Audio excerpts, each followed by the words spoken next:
भारतीय न्यूज 24/7 में आप सभी दर्शकों को नमस्कार। छोटी बड़ी खबरों के साथ मैं दिलीप पांडे। खबर आरा से प्रमुख खबरों के साथ। बिहार विधानसभा उपचुनाव के लिए जनसुराज ने घोषित किए अपने उम्मीदवारों की नाम। खबरें विस्तार से। आरा में आयोजित एक प्रेस वार्ता में जनसुराज के कार्यवाहक अध्यक्ष मनोज भारती ने यह घोषित किया कि कुछ विशेष कारणों से बिहार के आगामी विधानसभा उपचुनाव के पहले पार्टियों के उम्मीदवारों के नाम में बदलाव लाया गया है। इसकी महत्वपूर्ण बदलाव की जानकारी देते हुए जनसुराज के सूत्रधार प्रशांत किशोर ने कहा कि बेलागंज और भोजपुर के तरारी क्षेत्र में पार्टी के उम्मीदवारों का बदलाव किया गया है। जो प्रशांत किशोर ने बताया कि बेलागंज से अब अमजद भाई और तरारी से किरण सिंह जनसुराज के नए उम्मीदवार होंगे। आगे प्रशांत किशोर ने बदलाव के कारणों के बारे में उन्होंने विशेष जानकारी देते हुए क्या कुछ कहा, खुद ही सुने। नमस्कार। दो क्षेत्रों में गया के बेलागंज और भोजपुर के तरारी क्षेत्र में जो जनसुराज के घोषित उम्मीदवार रहे हैं वो अलग अलग परिस्थितियों की वजह से बदले गए हैं। भोजपुर के तरारी में जैसा कि आप जानते हैं lieutenant general vice chief of army Shri Krishna Singh की जगह अब किरण जी जनसुराज की उम्मीदवार होंगी। उसी तरह बेलागंज में प्रोफेसर खिलाफत हुसैन की जगह अब अमजद साहब जनसुराज के उम्मीदवार होंगे। मैं अपने तौर पर प्रोफेसर खिलाफत हुसैन का और जनरल साहब का तहे दिल से शुक्रिया अदा करता हूं कि इन्होंने वो रास्ता जनसुराज को खोजने में, आगे बढ़ने में इन्होंने मदद करी है। हमें आपसे कुछ छुपाना नहीं है। बहुत लोग टीका टिप्पणी करेंगे, अरे भाई इन लोगों को तो पता नहीं था, जनसुराज ने पहली शुरुआत की, उसी में इनको धक्का लग गया। वो ठीक बात है, हम लोग नए हैं, नया प्रयास है, उसमें एक दो स्टेप गलत हो सकता है, लेकिन हम लोग की ईमानदारी में, हमारे प्रयास की शुद्धता में कहीं कोई कमी नहीं दिखेगी। जिनको उम्मीदवार बनाया गया, अगर वो नहीं बन पा रहे हैं, वो भी आपके सामने बैठे हुए। जो व्यवस्था है वो प्रो इनकम्बेंट है। जो पहले से स्थापित दल हैं उनके लिए चुनाव लड़ना आसान है, नए लोगों का आकर चुनाव लड़ना बहुत मुश्किल है। आप देखिए, जनरल साहब से बड़ा इसका कोई उदाहरण नहीं हो सकता है। ये करत के रहने वाले हैं, बिहार के सबसे काबिल बेटों में इनकी गणना होनी चाहिए। ये व्यक्ति बिहार का सियाचिन में सेना को लीड कर सकता है, देश में सेना को रिप्रेजेंट कर सकता है, लेकिन तरारी में चुनाव नहीं लड़ सकता है, अपने घर में चुनाव नहीं लड़ सकता है। क्यों? क्योंकि यहाँ के इलेक्टोरल रोल में, मतदाता सूची में इन्होंने अपना नाम दर्ज नहीं कराया है।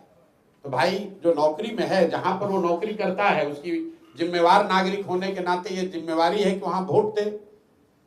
जनरल साहब नोएडा में रहते थे, नोएडा में इनका वोटर लिस्ट में नाम है, वहां से हम लोगों ने नोटिफाइड कॉपी यहाँ लगाया, फॉर्म 8 भी भरा और यहाँ के प्रशासन को ये अनुरोध किया कि इनका मतदाता सूची में यहाँ नाम शामिल किया जाए।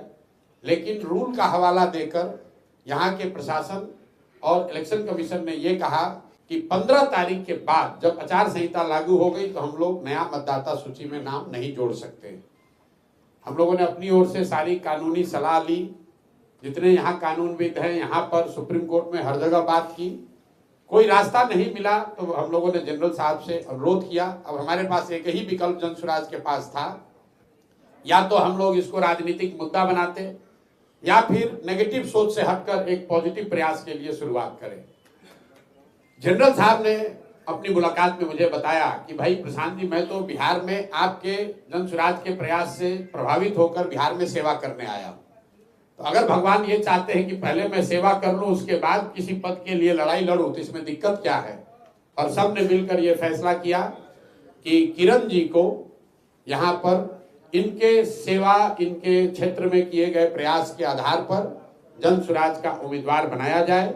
दूसरा जो क्षेत्र है बेलागंज का, ये भी नोटोरियस क्षेत्र है।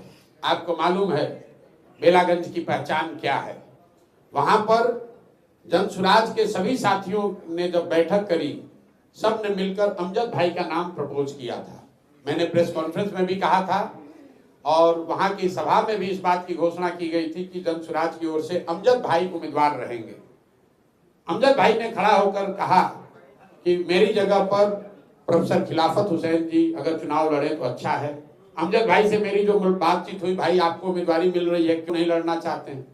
मैं कैमरे पर खुलासा करना चाहता हूं, क्यों नहीं लड़ना चाहते, क्यों नहीं लड़ना चाहते थे। चुनाव लड़ना आसान नहीं है, सामान्य परिवार के बच्चों के लिए चुनाव लड़ना आसान बात नहीं है। अमजद साहब 2-3 चुनाव लड़ चुके हैं, वहां से लड़ने वाले में इनकी छवि है, साधारण परिवार के बच्चे हैं।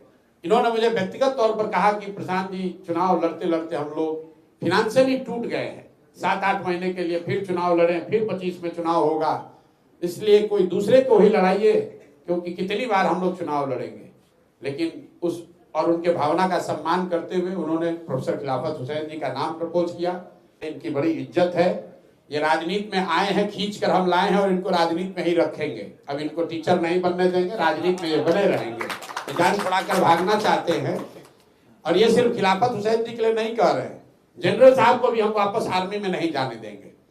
तो प्रोफेसर खिलाफत हुसैन और जनरल एसके सिंह कहीं नहीं जा रहे हैं, जन सुराज का हिस्सा बनकर मजबूती से बिहार को सुधारने के इस प्रयास में जुड़े रहेंगे। व्यवस्था इतनी प्रो इनकम्बेंट है कि भाजपा कैंडिडेट को सब लोग जानता है, उसका चुनाव चिन्ह सब जानता है, लेकिन जन सुराज के उम्मीदवारों को चिन्ह जो है, चुनाव चिन्ह 28 को ही मिलेगा। लेकिन आप लिख कर रखिए, भले चुनाव चिन्ह हम लोग को 28 को मिलेगा, 12 दिन 14 दिन के अंदर, क्योंकि क्षेत्र की जनता देख रही है जन सुराज जन सुराज जन सुराज का उम्मीदवार कौन होता है। उसको जो जिन दलों को सालों लगे हैं अपना चुनाव चिन्ह घर घर पहुंचाने में,